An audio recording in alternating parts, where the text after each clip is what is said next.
Good morning mga ka-3 wheels, mga lods. Magandang umaga po sa inyong lahat, mga lodi ko, mga lods. Mag-iingat po tayo ngayon sa araw na ito, mga lodi ko, mga lods. Ay, magandang morning po sa inyong lahat. Sa inyong Mita Company. Good morning po to all of you, mga staff Mita Company po. Thank you. Ito po yung ganap dito sa may Vista Verde entrance.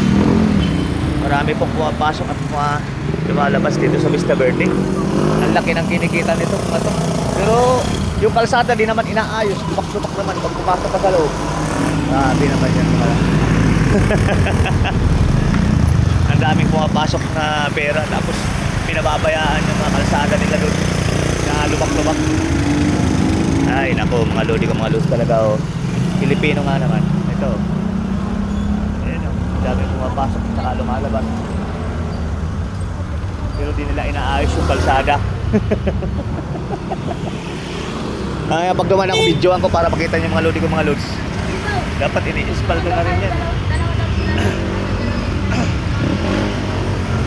Yan o, yan ang ganap ng Vista Verde ngayon.